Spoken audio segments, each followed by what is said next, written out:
네, 안녕하세요. 반갑습니다. 네, 오늘은 지난 시간에 이어서 공인중개사 자격증 시험을 준비하시는 분들을 위한 꿀팁을 또 말씀을 드리도록 하겠습니다. 자격증을 준비하는 데 있어서 학원을 다닐 것인지 아니면 인터넷 강의, 즉 인강을 들을 것인지 좀 고민이 되시는 분들이 계시죠. 장단점을 좀 극명하게 비교를 해드리도록 하겠습니다. 학원을 다니려고 하는 분들의 경우는 보통 이제 두 가지 이유인데요. 첫 번째는 바로 자격증을 취득한 이후에 이 부동산 업계에서 활동을 하려면 가장 좀 중요한 것이 뭘까요?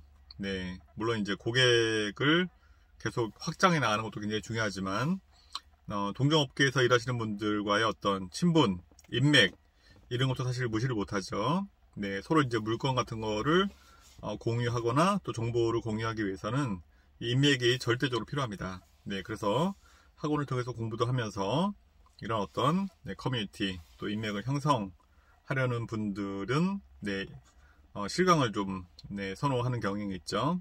또 1년 동안 동거 동록하면서 서로 이제 의지하면서 힘들 때 이제 격려도 해가며 공부를 하고 또 공부 정보도 나누고 이런 분들의 이 점성은 굉장히 좀 끈끈합니다.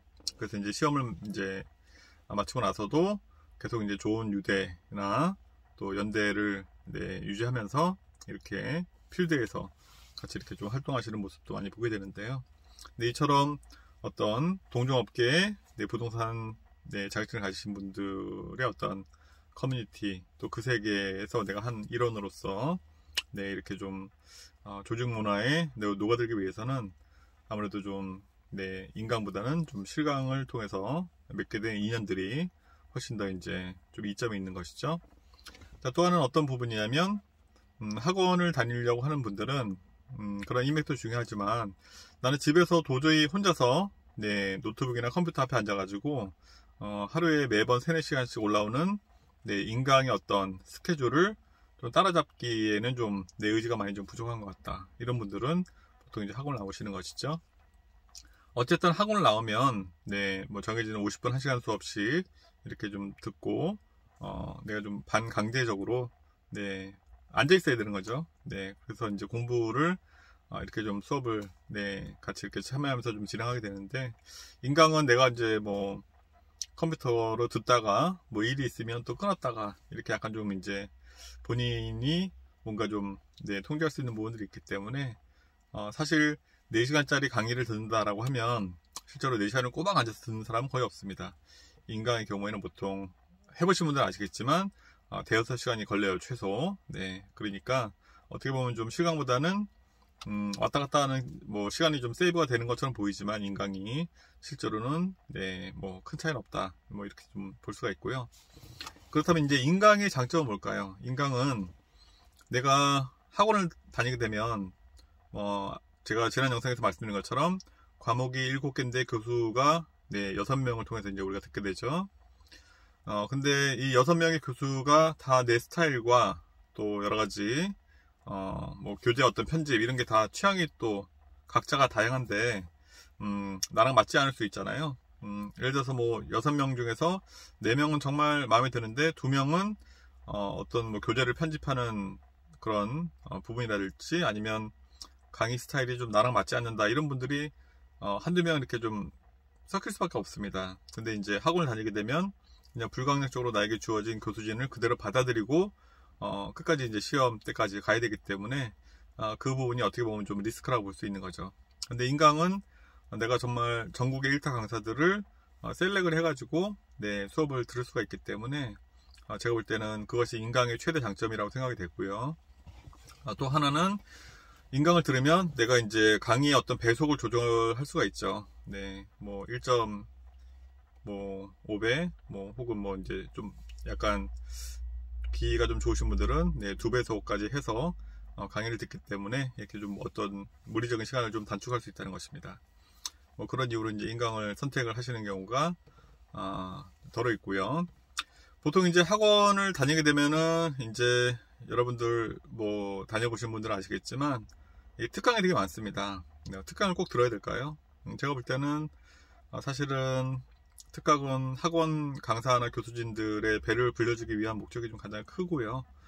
굳이 뭐 거기에 휘둘릴 필요는 없을 것 같습니다. 그래서 일단은 뭐 특강이 되게 많죠. 라이브 특강도 있고, 뭐 주말 특강도 있고, 뭐 추석 특강, 그다음에 뭐 파이널 특강 등등의 다양한 타이틀의 특강이 있는데, 그거를 뭐 다 챙겨서 들으면 강의만 듣다가 시험을 보러 가야 되는 상황이 생기거든요. 네, 근데 제가 볼 때는 공부라는 것이 내가 어느 정도 내용을 숙지했고 이해를 했다면 혼자서 차분히 이렇게 좀 정리하는 시간도 필요한 것 같아요. 근데 이제 강의만 계속 들으면 시험을 합격하겠지? 네, 이렇게 강의에 올인하다가는 나중에 정말 내 공부를 내가 정리할 시간을 갖지 못해서 시험을 또 탈락에 고배를 마시는 분들이 많이 있습니다. 그렇기 때문에 제가 볼 때는 학원을 다닌다 하더라도 특강을 일일이 다 챙겨서 들을 필요는 없다라고 생각합니다. 근데 특강을 듣지 않으면 왠지 모를 좀 불안감이 와요. 또 학원이나 교수진들도 많이 그 점을 강조하고요. 여러분 시험에 결국 떨어지는 것은 당락은 한두 문제 차이인데 이 특강을 빼먹어서 놓쳤기 때문에 여러분께서 1년 농사를 망친다면 얼마나 억울하겠습니까? 뭐 이런 식으로 굉장히 좀 불안감을 조성하는데요.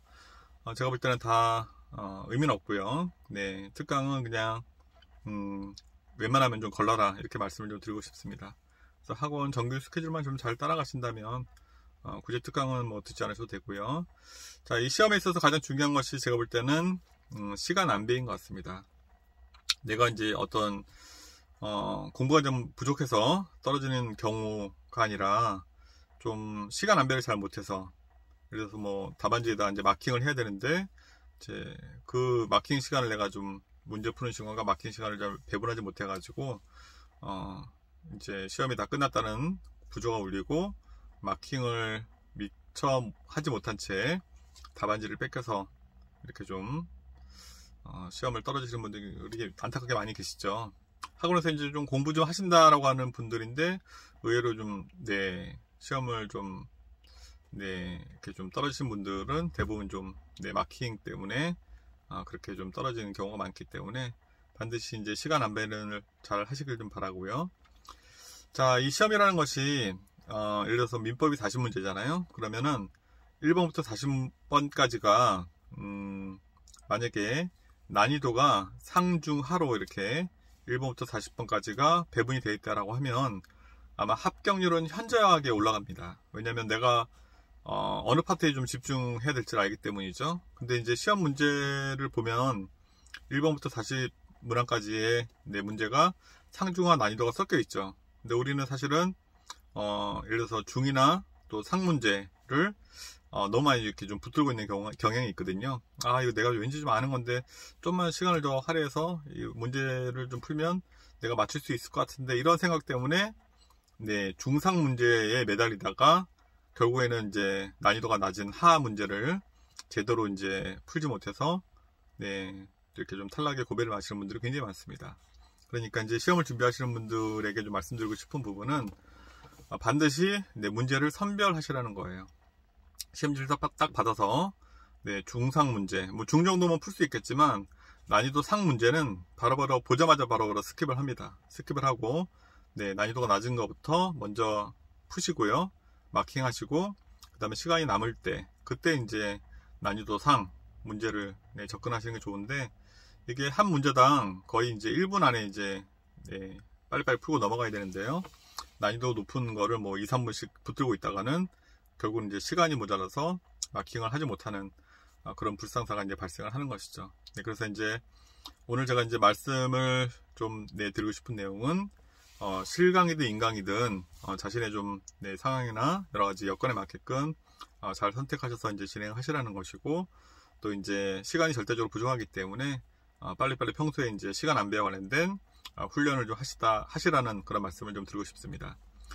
그리고 이제 자격증을 취득하고 나서는 보통 이제 여자분들 같은 경우는 부동산을 내가 어느 정도 좀 배워야 이게 좀 내가 실무에서 오픈해서 이렇게 나갈 수가 있는데요.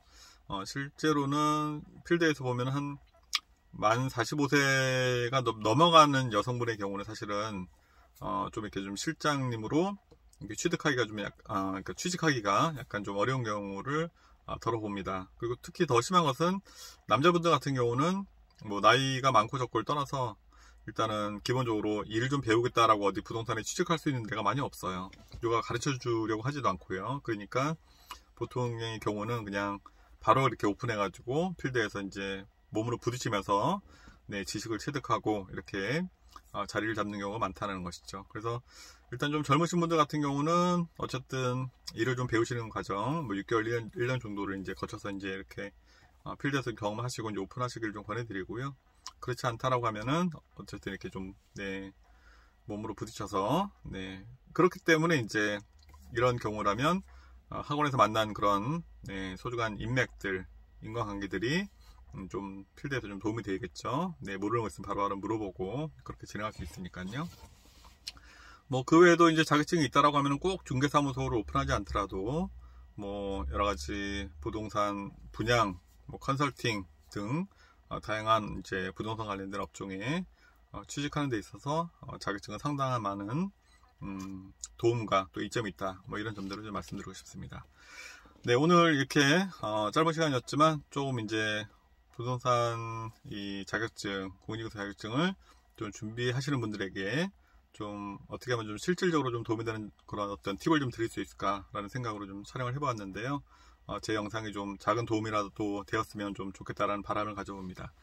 네, 그럼 오늘 영상은 여기서 줄이고 또 다음에 유익한 영상으로 찾아뵐 것을 약속드립니다. 시청해 주셔서 감사합니다.